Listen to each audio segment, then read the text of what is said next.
This is Rising from the Shadows.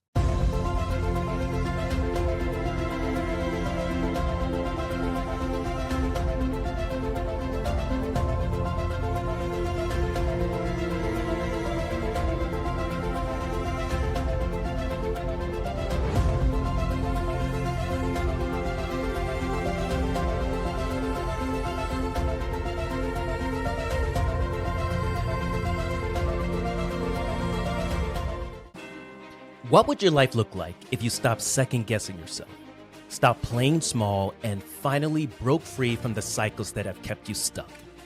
Well, that's what the Ignite Momentum Practicum is all about. It's a 6-week transformational coaching experience designed to help you break through people-pleasing, self-doubt, and codependency once and for all. And here's the best part. You get to choose your path. You can matriculate through the one-on-one accelerator. It's private, high-touch coaching, you and me one-on-one. Weekly breakthrough calls, a custom action plan, deep mindset work, and real-time support to help you reclaim your power and rebuild your confidence. Option 2 is the group intensive. This is where transformation meets community. Weekly live sessions with a cohort of like-minded individuals, hot seat coaching, Q&A, bonus trainings, and a space where you're truly seen and supported without judgment. So whether you want personalized guidance or collective energy, the Ignite Momentum Practicum gives you the tools, structure, and support to stop circling the same patterns and start building unstoppable momentum. Ready to take the next step? Schedule your momentum call now at ignitingmomentum.co. That's ignitingmomentum.co. You'll find all the details there. Welcome back to Rising from the Shadows, the podcast where we explore the journey of healing from trauma, reclaiming power, and thriving beyond the shadows of our past. I'm your host, Marlon Wesh, and today I'm thrilled to bring you another powerful conversation. Our guest today is Celeste Case-Ruchala. Celeste is a speaker, writer, and self-discovery coach helping women reconnect with who they are and step fully into their radiance. Drawing from her own journey through endurance sports, leadership, and personal transformation, she empowers others to rewrite their inner narratives and redefine success on their own terms. She is the author of In Search of Us and an upcoming book, Becoming the Radiant Woman, and host of women's circles that foster deep, authentic connection. Celeste, welcome to the show. Thanks so much, Marlon. I'm glad to be here. I'm glad to have you here. I always like to start off with a pretty open-ended question, so we can just let it naturally go into your story. So what I want to ask is for you to tell us a little bit of who you are today. What was the journey that brought you here, and where do you hope to be in the future? Oh, that's a great question. Who I am today. Well, I like to not give you all of my titles and roles right off the bat, but I'm going to give them to you just because that's what's easiest to digest. So, I am a clarinetist. I help run a consulting company. I'm a life coach. I run triathlons. Oh, wow. Yeah, I'm a little insane. And, I'm on this journey of helping create women connections. Um, when I lived in Phoenix, so now I live in Olympia, Washington, but when I lived in Phoenix for 10 years, I realized I didn't know myself. And that was a really big kind of journey for me. So I was engaged. This is 2 years ago. Um, And what happened was 2 weeks before the wedding, I went to a conference. And one of my coworkers that I had known for maybe a year, we were going on a walk and we were having just a random conversation, nothing big. And then all of a sudden he goes, "Can I ask you something?" And I was like, "Sure," not expecting it to be anything big. And he goes, "Do you ever feel seen?" And I was like, "What?" And I started to cry because in that moment I realized, wow, I can't start a life with somebody if I don't know who I am. And so I started questioning everything and it kind of started unraveling my entire life in this process. And when I got home, I talked to my fiance and I was like, "Hey, I I don't know if this is going to happen. Um, and so as we went along that journey, I ultimately decided that I needed to walk away from the altar. But the people pleasing side of me forced me to go through with the ceremony. Mm. I couldn't show up and say, hey, mom, dad, brothers, sisters, I'm sorry, we're not going to have this wedding. We paid a lot of money for it. And, I have cold feet. So what wound up happening was after the wedding, after drinking too much, after not smiling through the photos and, Mm. putting on my best face, I had a panic attack in the shower for like an hour. The water was cold. I was laying on the floor, just tears, sobbing, like, what is wrong with my life right now? Why can't I just be happy with this? Everyone's saying, you should just be happy. This guy is so nice. And so it set me on this journey of figuring out who I am and what I really enjoy and what I really like. So that's been kind of the process over the last 2 years of figuring out who is Celeste. Thanks for sharing that. I always say that there's like a moment where um, who you are, who you're meant to be, that voice gets so loud that you just can't ignore it anymore. And it's not even like, um, you want to do the thing. You absolutely do not want to do the thing, but it compels you to. Most of the people I talk to have that exact same story. You know, like this wasn't something I chose. Well, of course we choose, but like this was something that I couldn't move forward without of that. So, I mean, that's very congruent with stories I hear. What do you attribute your people pleasing to? Oh my goodness. When I was younger, both my parents are professors. My entire family has No doctorates. pressure. So if that gives you any expectation of what my life was supposed to look like, right? I was always told, get straight A's or you're never going to make it to college. But college was an expectation. Be like us. The goal is to have, letters after your name or before your name.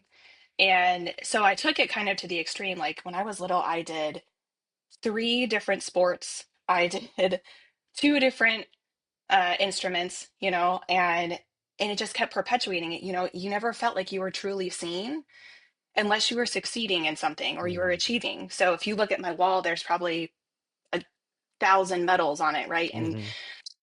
3 degrees on the wall. That's where people pleasing comes from because somebody told you you weren't enough. Yeah, yeah.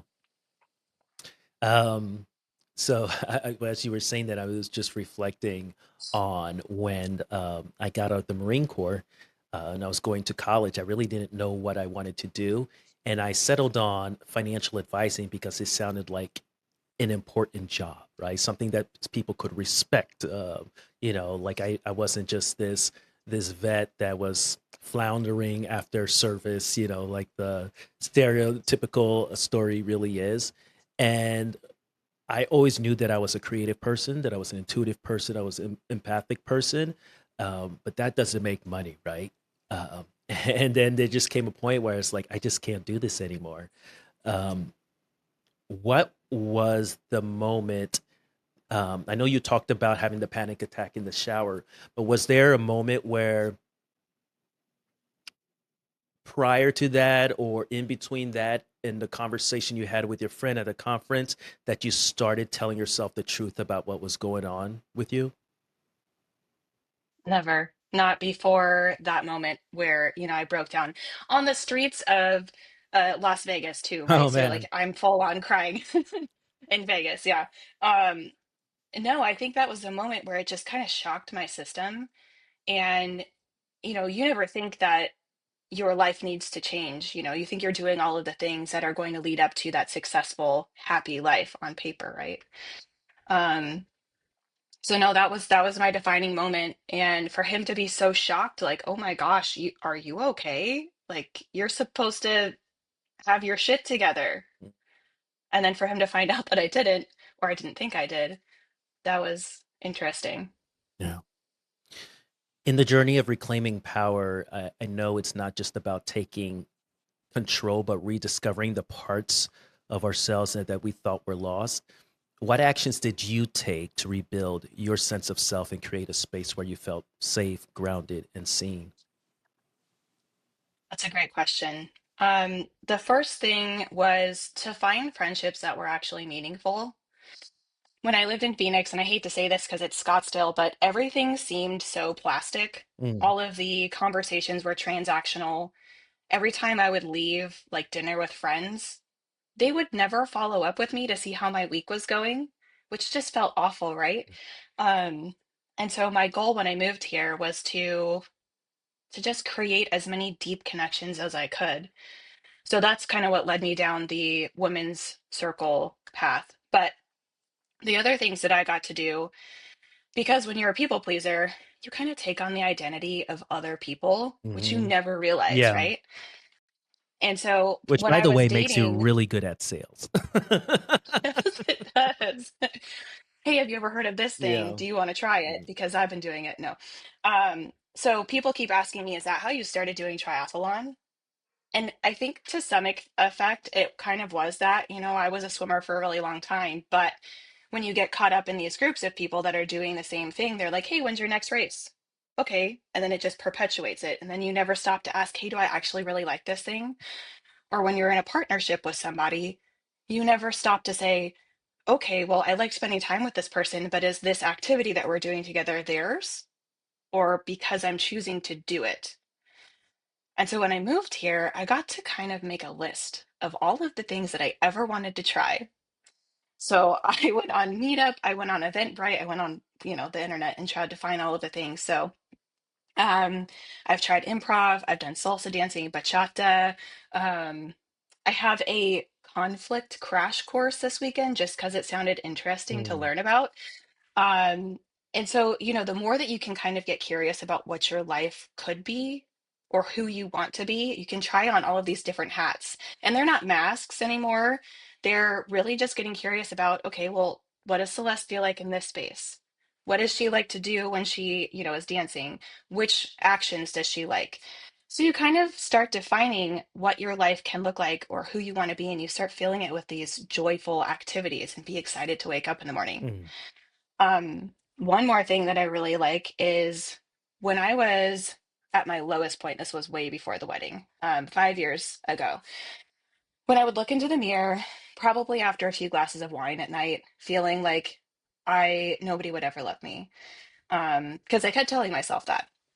I'd look in the mirror and I'd be like, tomorrow you're going to be a better person and people are going to like you. But I never Mm. like looked into my own eyes.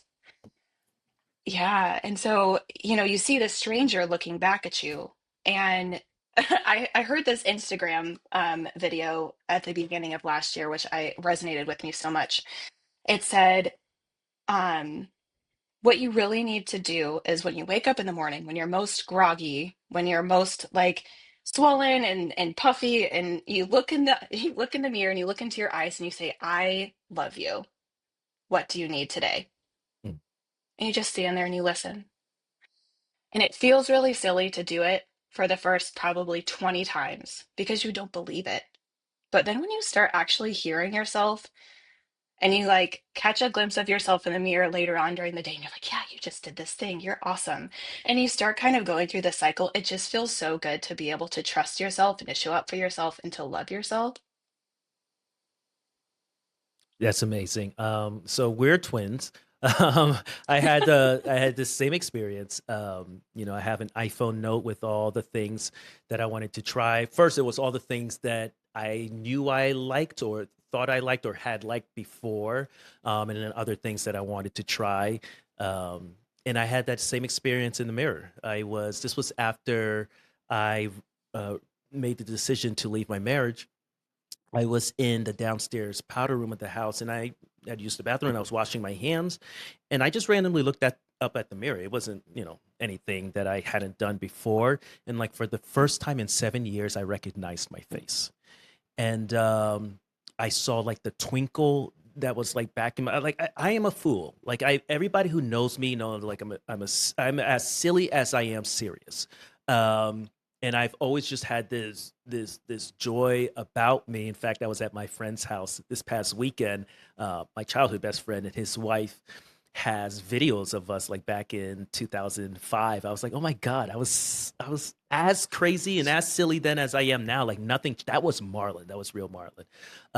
So when I saw my eyes in the twinkle, I'm like standing there and I'm starting to cry and I'm saying hi to myself, like, haven't seen you a while. Like, hi, such a profound moment. One of the things that I've always struggled with, and I'm wondering what your thoughts are about this. You appear to be a curious person. I'm a curious person. How can you tell that these things that you're doing aren't things that you're just curious about versus taking on the identities of the people around you? That is a great question. I usually force myself to go do things by myself. I call them self dates. Mhm. I don't know if you know anything about the artist way, I keep Julia hearing it Cameron. on TikTok. So I started that after I started doing the self dates, but it really encourages you to go out and take your inner artist on a date, Mhm. whether it's to like buy new art supplies or to go see, I don't know, do something that you've never done before and just get curious about the world around you. That way, it's all about you and it's not about anybody else. No one else is allowed to come with you. Mhm. So take yourself out to the restaurant that you really want to go try. Or, you know, I I really want to go to the trampoline park. I know I'm not 5, but that sounds like a lot of fun to me. So I think that might be my next date with myself is just to go be silly and find these activities that light you up that you're not going with anybody else for. That way you know in your gut, it says, "Hey, I really like this," or "Man, nope, Mhm. I've been here for 5 minutes and I'm I gonna was go just home." gonna ask you, do you ever just be like, okay, I'm done? Like, um, I love eating, and so like the restaurant solo date thing has always been a thing. Like I love doing that, um, but I often be like, okay, I'm ready to go home as almost as soon. And it's not because I'm nervous or anything like that. I just like don't want to do it anymore. Uh, I don't know if you've ever had experiences like that. Well, it's mostly when I'm with people. When you go Mm, out on a date and you're like, I could be at the gym right now. I could be curled up on the couch with my dog watching my favorite TV show. Those are usually the moments. And then those are the moments that you don't speak up and you don't listen to yourself and you're kind of self-abandoning. mhm, So if you can kind of pay attention to those moments when you're out in public and just it really takes just being present in the moment and taking a few breaths and listening to yourself and then not being able to or not being afraid to speak up and setting a boundary and say, "Hey, you know what? I'm really glad that I made it here, but I'm gonna go home."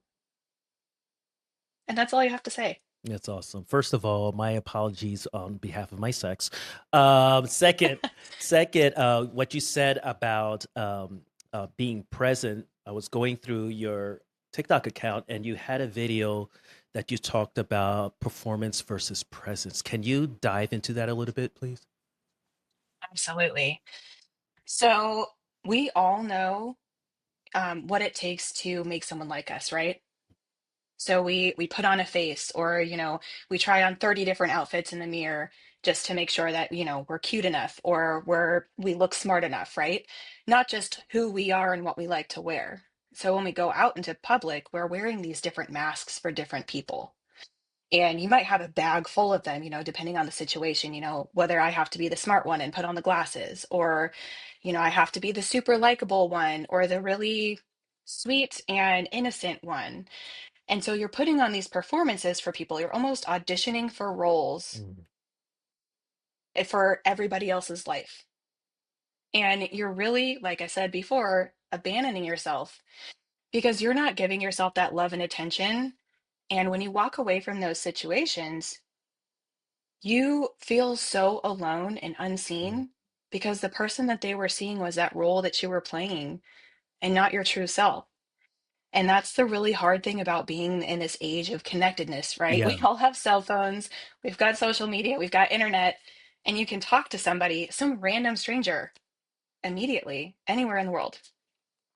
But we feel disconnected because we're putting on this performance of somebody that we're not, just so that somebody will like that version of us. But what happens when we show up as our full self? and allow ourselves to decide whether we want to have that interaction or not, or whether we like that person or not. It's like going on a date, right? You shouldn't be nervous because you're not showing up to let them choose you. Yes. If this podcast speaks to you, if you're on the path of healing, reclaiming your voice, or just trying to piece together who you really are after surviving the unthinkable, I want to invite you into a space where you don't have to do it alone.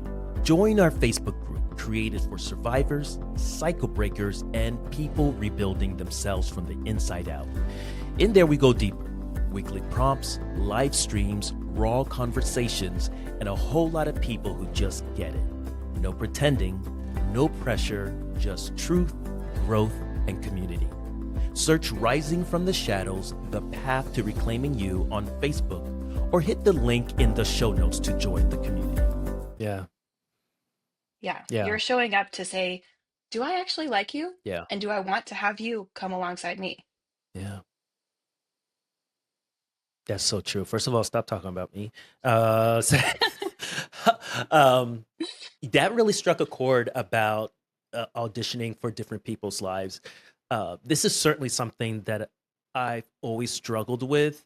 I was homeschooled my entire life until I joined the Marines. Um, and I'm proud to say I navigated from being isolated to getting into the real world fairly good considering the circumstances. And part of that was, I guess, to some degree, code switching. Although I didn't know who I was yet, so I certainly probably was trying on different personalities. Some of them I really liked, and so I guess the question I have is, again, like the curiosity thing. What is like? I like dressing up. I live in New England. I love colonial architecture. I love, my friend lives in Laguna Beach, and I always complain to him. I was like, everything's so new here. Like everything's so new. Like, and I definitely like the, Ralph Lauren, hunting lodge look or what have you. It just feels classic, old, and what's the word I'm looking for? Timeless. And Mm. so I remember when I was living in Philly, that was the first time I started golfing with a friend that was pretty well off, and so I was kind of like exposed to his life as a young person, and I was like, "This is nice. I like this. I want to get this." So when I moved to Boston for college, there were opportunities to join like social clubs, like a private dining club here and stuff like that. Pretty bougie. I love it, right? And of course, the people in there are very, hello. um, I find it entertaining sometimes to like interact in that way, knowing it is completely ridiculous. What's wrong with me? There's nothing wrong with you. It's being curious about other people and like really trying to figure out, are they being authentic or are they just kind of wearing their own mask? Yeah, yeah. I will say though, after stepping out of my people pleasing ways, I have become spicier. I tend to argue a lot more than I ever have before. Um, whether Because you have your own opinion now. yeah, yeah, yeah. Yeah. It's so crazy. And not only that, my answers are much shorter. I don't explain myself. It's no, I won't be doing that. Thanks for thinking of me, but no. Um, I you know, love that. just I have to say though, I had to practice that. I had lists of phrases, and now it comes naturally. Now I'm truly annoyed when somebody says something, sexist or racist or homophobic. It's like truly annoying, and I don't have to be brave, stand up, and it's a beautiful thing. Was there a moment in time for you that you're like, huh, I'm healing? Every day. Yeah. It no, it's in these little bits and pieces where, you catch yourself and you're like, "Oh, what did I just do?" Like there was this part of me that was a knee-jerk reaction of my past self that I caught that thought happening before it actually happened, and I'm like, "Oh, Mm, whoa. Let's take a second here and let's choose something else." yeah. Um, Yeah, I used to. This is a terrible thing. So I guess you probably don't know because you're not a woman, but from the time that we grow up, we're kind of taught that somebody will come and save you, and I then your know. life can start. Yeah. Yeah, so Disney movies, Prince Charming, whatever. So you think that someone's going to come knock on your door and say, "Hey, Celeste, I've been waiting for you. Let's drive on off into the sunset." And um, you're gonna have to remind me of your question because I went off on a tangent really About a fast, and then I'll. there was there a moment in time when you realized, wow, like I'm healing, like this is not the old Celeste. So I used to, everywhere I went, would scan men's hands for wedding rings. So crazy. D- right? Is that not crazy? And you're like, okay, are you viable? Can I Right, date you? right. I don't even know a thing about you. And so even now, Am I still when I'm possibly driving around, attractive to you? Yeah, yeah. yes, is there something I can offer you? You have no idea who I am. And so when I'm still driving around and I see some guy running down the street, I catch myself and I look and I'm like, Celeste, you are driving. He is running. There's no possible scenario that you're ever going to meet. And, you don't know what's going to happen. Right. But that second that you catch yourself and you're like, why am I looking? Like, why do I want to add some random person to my life? My life is not full enough as it is. So that's the moment where when I catch myself and I'm like, I don't need that anymore. That's when I know I'm healing. That's very very relatable. Although I am not a woman, I think this is very interesting. Um, how a very paternalistic society make sure both men and women play the roles. Because for me, when I was a child, under abusive situations, of course, I wanted someone to save me. But then as I got older and, I'm romantically involved, I felt my only value to somebody would be to be able to save them. So it's definitely a dynamic where I think it played into, and I'm, on the internet, unfortunately, and I see all these conversations about um, men's thoughts regarding dating and what their role is in the world, and women's thoughts of what the role of men and yada yada. And it's very sad that so often people are talking about the different sides of the same coin. Like I've observed that men are, very much like, what the hell? The patriarchy promised me these things, and you're opting out of that. And I think women are also saying, like, what the hell? Like, I know that I want a life free of control, but the patriarchy promised me a provider. You're opting out of that, and it's just like this. It's like a pull, a push and pull between like wanting to be free of something, but just bound to a system that just doesn't work um, for anyone. And it's definitely one of the harder things that I've observed to kind of like throw off the roles that we're supposed to play, even when we feel that we're healed or we're healing. Some of those innate programming it just stays there. Have you observed any of that in your practice or personally? So there's these scripts that we're told, right? Or expectations that we've been handed since we were younger. People, you go on this conveyor belt of life, and there's this rule book that you're taught, right? Go to school, get good grades, find a man, get married, have kids, then retire. Then you can have this life that you want. And so everyone's really confused by the fact that they don't feel happy while they're doing this, Hmm. right? And they're always taught that it's this have, do, be model. If I have this, the money, the relationship, the whatever, then I can do this, then I can go on vacation or I can whatever. And then I'll be happy or then I'll be in love or whatever it Hmm. is. But what we really try to focus on in the healing space, in the coaching space, is this be, do, have. And so, can I be the person that I want to be today?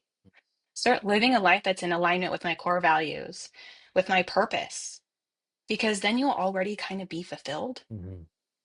And then you can start doing all of the things that you want to be doing, whether that's creating women's circles or having, deep conversations with women, or, starting your own life coaching practice. Then you can have all of the fulfillment and the financial desires, all of the things will just start falling into place because you're being the person that you're authentically. Mhm. Yeah. Yeah. Yeah. I'm thinking about that comment now back to when you said you were driving and you saw that man like running. What just came to me was the idea of scarcity. That so much of our wanting to have this, have that is because we think there's not enough.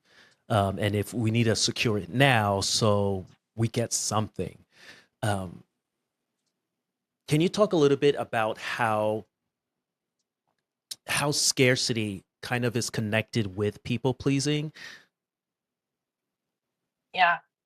That is such a terrifying concept too, right? Mhm. Where you're like, that I'm not going to be enough for this person, or, you know, I'm never going to have the life that I want. Because when you think about it, okay, so I found Brianna Weiss's book, The Mountain Is You, last summer. Absolutely love it. If you haven't read it, totally read it. But the concept in there is that if you have just a few, like one thing that you're focusing on in your life, and you're, driving to that one point, you're kind of creating that scarcity mindset, right? Because I Mhm. want this one job. If you don't get it, then you have to start all over again, right? And create new goals and dreams. But if you allow your mind to open and you don't have one set goal in mind, there are possibilities that can happen that you could never even dream of. Your brain is the limitation because you can't even conceptualize all of the amazing things that the world has in store for you. Mhm.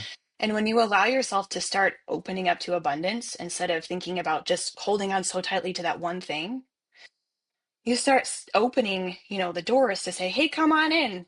I've got this open energy.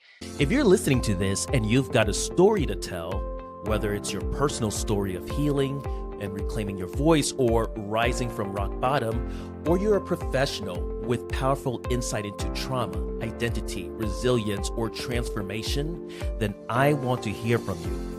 Rising from the Shadows is more than just a podcast. It's a space where truth is honored, power is reclaimed, and stories heal. If you have something to share that could empower others to stop shrinking and start rising, I'd love for you to apply to be a guest on the show.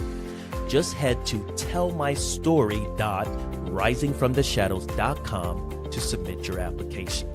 Let's rise together, one voice, one breakthrough, one story at a time.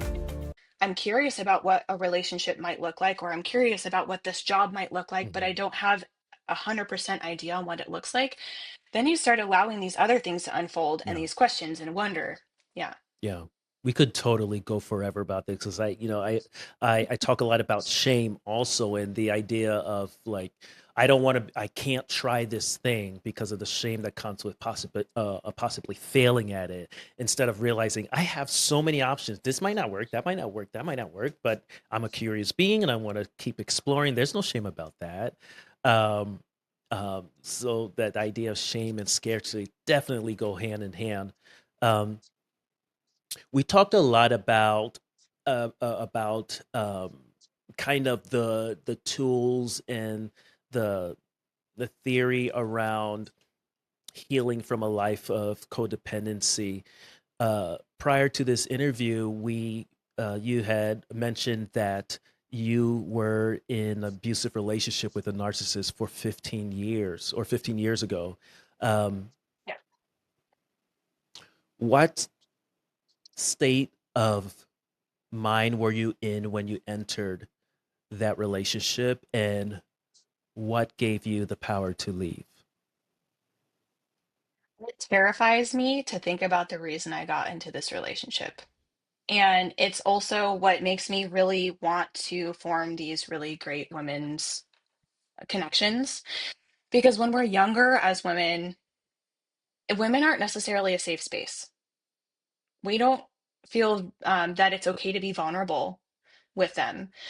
And so we're always in this competition mode. Mm. What can I get out of this situation? Or can I can I have your boyfriend, right? And it was that situation.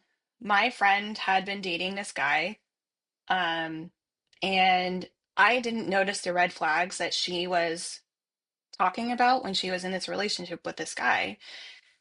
And for some reason, he started to pull me in, and I fell for it. And so I was like, haha, I got your boyfriend. That's a terrible thing, right? But I was excited about it. I was like, I win. This guy is amazing and beautiful and very talented percussionist. Sure, I'm all in.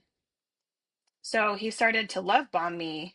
And I didn't know what that concept was. I was Yeah. 20 years old. You have no idea. And no one ever talks to you about that, right? Like you start believing what love is when you first have love when I was 16 or however old. And it's sweet and kind and adoring. And so when you see that again mirrored to you, you're like, oh yes, I found it again. Mm. And then the other things start to happen very slowly, and you start getting pulled away from your friendships. My mother even said something to me, but you don't believe it in those moments. Mhm. I was conditioned to answer my text messages within 30 seconds because if I didn't respond within 30 Mm. seconds, I knew I would get yelled at. I would be called terrible, terrible names. I would probably be on the floor crying in tears in the kitchen for like half an hour over a text message, right? Mhm. Because he, as a narcissist, was afraid that I was doing the same things to him that he was doing to me, right? Yeah. And so you don't realize how deep into a hole you are until somebody else really sees it and calls you out on it. And you still don't even want to listen to them. And the interesting thing is, we had moved into an apartment together. Um, And I still like, if you didn't answer your text messages, I'd get locked out sometimes Mm. and like have to figure out where I was going to live. So my friend, she didn't know me very well. It was the beginning of my second semester. She was brand new. And after rehearsal one night, we walked out and I guess she must have seen the look on my face after I got a text message, and she snatched my phone out of my hand, and I chased her around the parking lot for a half an hour. And I was like, hey, I need that back. I'm gonna, like, I really need that back. It's not gonna be good for me if I get home and, I haven't answered. And she's like, Celeste, why do you have to answer back? And I was like, because I'm gonna get yelled at. She goes, Celeste, say that again. Mm. I was like, I'm gonna get yelled at. I was like, oh shit, Yeah. what, how is that okay? And so after that point, I'm like, I gotta check myself. But And so that's kind of what started down that road. But the really scary thing is that conditioned me for years. Yeah. I still, anytime I get a text message, immediately grab my phone. Mm. It's terrible. Yeah. And so you kind of learn to have this anxiety. Your nervous system reacts in these ways still 20 years later, Yeah. which is terrifying. One of the things I always, I tell people that like I raw dogged my life, for 36 years, and then I finally needed medication because I was having the same thing. If I saw, a black Hyundai Tucson, if I got a text or an email with the name, even if it was a different person, just happened to have the name, like I would straight up have a panic attack. My heart would leap out of my chest, and it took. Um, Pharmaceutical intervention to just bring me back to you know that neutral point. The conditioning thing is so real. There's that episode of The Office, right, where Jim gives like a M&M or a Tic Tac to Dwight every time he did something, to the point where if he did it, he would just like put his hand out without even knowing. And we laugh about it, but it's so it's so um like sinister, the conditioning. It's not like right out and saying like, okay, now these are the rules. um because you want to please, right? Of course you're committed to making this relationship work. So that means if somebody complains about something, like, maybe you should look at yourself and adjust and adjust and adjust, and then you adjust so much that um you lose yourself. Mhm. You had mentioned that when you got with him that you felt like, oh, I win? He's gorgeous, he's talented. Did you feel before that you weren't winning? Yeah.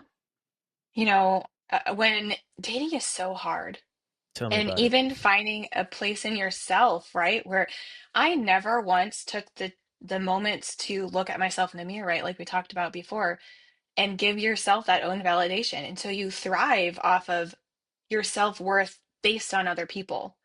Are they giving me attention? Are they, did I win something? Are they going to think that I'm successful? Just like when you said a finance, right? You want that title because people are going to look at you and say, "Hey, you're so successful. I want to know you." So yeah, even with all the successes that I had, I still didn't feel like I was enough. Yeah, I'm reminded by another video that I watched of yours where you said something to the effect that if you need their validation, then they have all the control. Um, so poignant, like absolutely. It's people talk about become the villain in their lives, and it's almost kind of like break up meme culture, but it truly is just letting go of having to make sure people think you're good because you are good. You have good intentions, you work hard to do right by people, and that goalpost keeps moving further and further with people that just take. Um, so dropping that need for validation is so important. I love that you talked about that. Um, Another thing that you said that I really liked, you talked about how communities heal. Um, was there a specific community that you started healing within, and how was it impactful for you? So when I moved to Olympia, I didn't know anybody. I literally moved here, bought a house, and then had to figure everything else out. Um, and the interesting thing is everybody when I moved there, like, "Oh, your problems are still gonna follow you." And I was like, "Yeah, yeah, whatever." Yeah, they still follow you.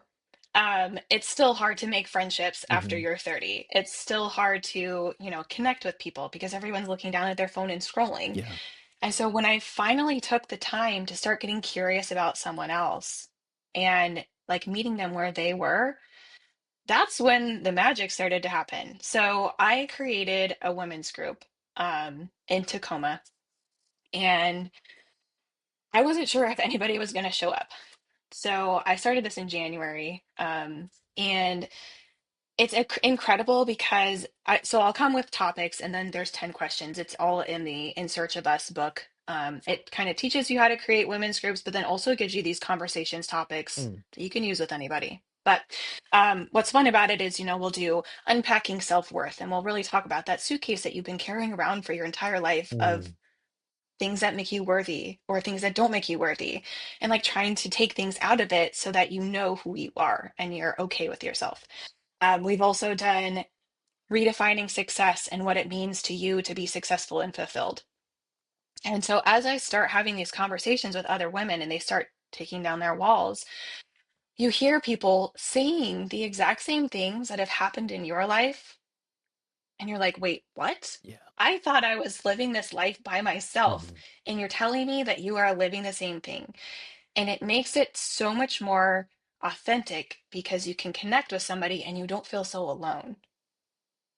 Yeah, that's so interesting that you said that. I credit my coming into awareness because I went down a TikTok rabbit hole. First, it was about attachment theory. This is avoidant, this is anxiously attached, yada yada.